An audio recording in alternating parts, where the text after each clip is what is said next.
And we're back. Welcome to my preview and predictions for the final matches in Group C of the Women's Euros. As always, we're doing these one day in advance, so if you want to see my preview and predictions for today's matches, rounding off Group B, you can do so by clicking the link at the top of your screen right now. And as always, if you haven't done so already, please do consider dropping a like on this video and sharing it with a friend to get as many people involved in this Women's Euros as possible. Subscribe to the channel with notifications turned on so you don't miss out on my final group stage matches taking place tomorrow, and of course my Club World Cup final prediction, which will also be posted tomorrow as well. Furthermore, if you want to support the channel even further and gain additional perks and gain access to additional predictions on this channel, you can do so by clicking the join button at the bottom of your screen right now to become a member.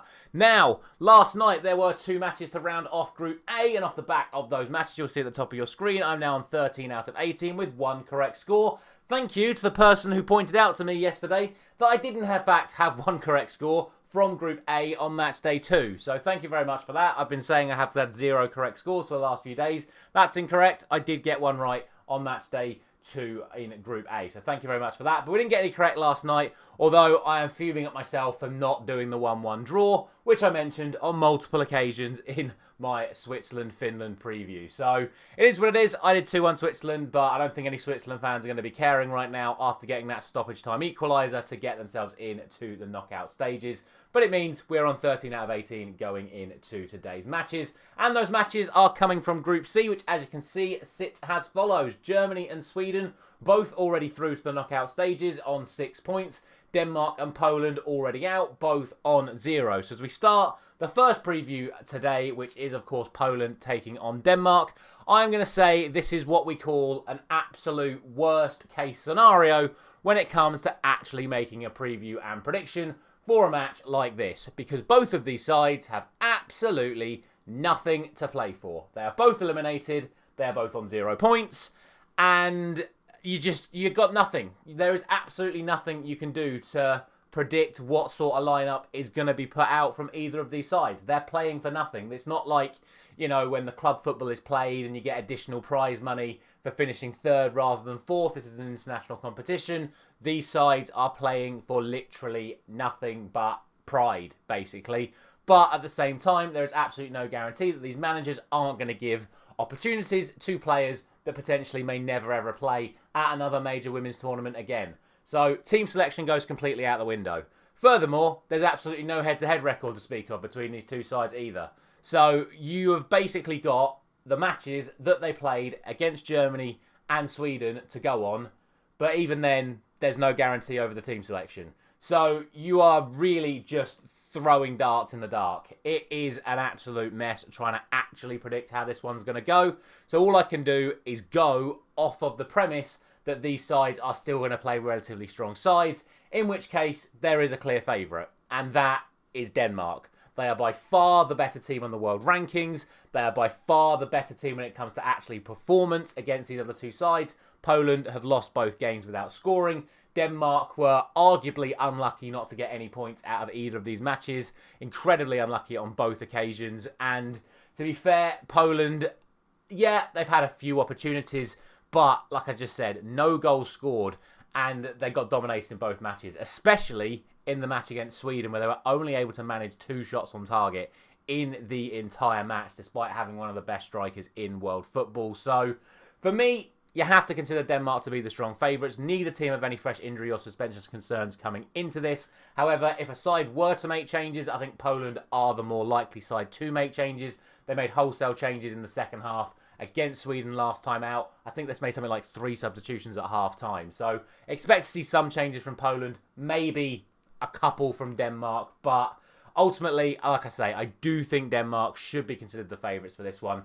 For me, it's one of them ones where it's either a 2-1 to Denmark or a 2-0 to Denmark. I think, based on the fact that Poland haven't scored yet all tournament, I think it's probably fair enough to go for 2-0 to Denmark. But, of course, they do still have Payot if they do decide to play her. But she's had a very, very poor tournament so far, the Barcelona forward.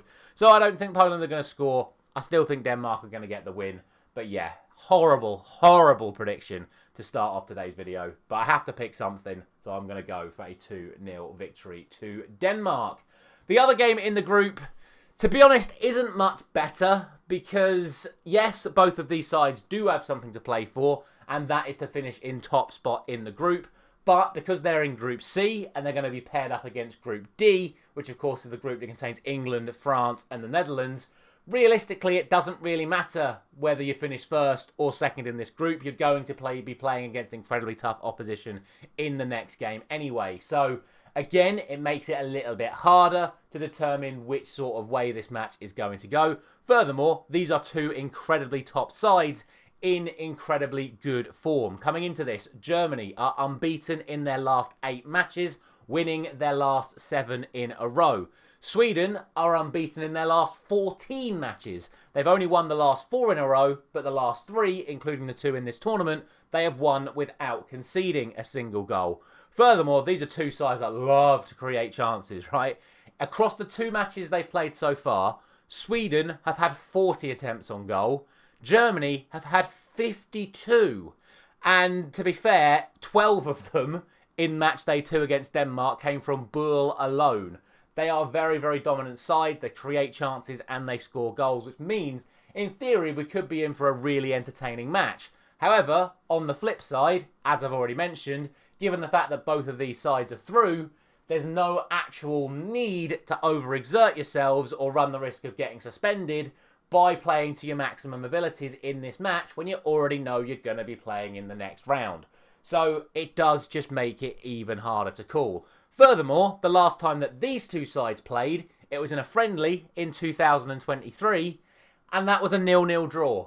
And honestly, the more and more I look at this fixture, the more I think a 0-0 draw is possible. And I know what you're all thinking. Hang on a minute, didn't you just say they've had nearly 100 shots between them over the course of the first 2 matches? Yes, they have. But that's when they needed to win. Now they don't need to win. Yes, a win for Germany would secure top spot. Sweden don't need to win. They only need a draw to secure top spot. So they can be a little bit more defensively solid on top of already being a side that's not conceded a single goal all tournament so far. Then you have the team news. There is no fresh injury or suspension concerns for either side once again. But I think with the situation surrounding Rolfo at the moment, I think we could see potentially something happen with her. For those of you who don't know, Rolfo is one of Sweden's absolute superstars. Used to play for Barcelona up until this week. During this tournament, she has been sacked by Barcelona. She has been terminated out of her contract at Barcelona. She's now a free agent. She's also not started either of the first 2 games for Sweden at this competition, which has been seen as kind of controversial. So this is probably the sort of game where you'd expect her to come into the team, but who knows? With all the drama surrounding that right now, I don't really know. And obviously, is that an unnecessary distraction for Sweden at this point in time? Who is to say? And like I say, for Germany, again, no fresh injury or suspension concerns, but an opportunity to give some other players a run out, to prevent people that are already on yellow cards from getting suspended, etc., etc. My advice, as always with games like this, is do not make any decisions whatsoever until you actually see that starting lineup. Because you don't know how this game is going to play out until you actually see that line out. And even then, within the context of this tournament, it's so difficult to even then call how it's going to go, because are these players really going to give the maximum unless they're fringe players that want to try and make a name for themselves and get themselves in the team for those knockout stages? Personally, I just think it's so difficult to call. I think if you were going to pick a favourite, you'd probably pick Germany. Given the fact that Sweden don't need to win it, it means it's more likely that Germany try to win it, if that makes sense. But to be honest, I just can't split them. And like I say, I don't have the luxury of waiting another 24 hours to see what those starting lineups are going to be. I have to make this prediction now, and I'm going to go for a draw. I'm going to go for 1-1. Like I said, I very nearly went for 0-0. But I don't like to go for 0-0s, as you know. But also, if you've watched my channel enough, you know every time I say I think it could be 0-0, but I'm not going to go for 0-0, best be sure it ends up being 0-0. But I'm going to go for a 1-1 draw. I think it's going to be a bit of a damp squid, really, this final day in this group. 2 teams already out, 2 teams already through. Just, yeah, horrible set of predictions. But I've done my best. That's what I think. Let me know what you think down in the comment section below. As always, of course, let me know. And yeah, we'll be back tomorrow for the final games in Group D, where there is a hell of a lot more on the line in that group. So I'll see you there.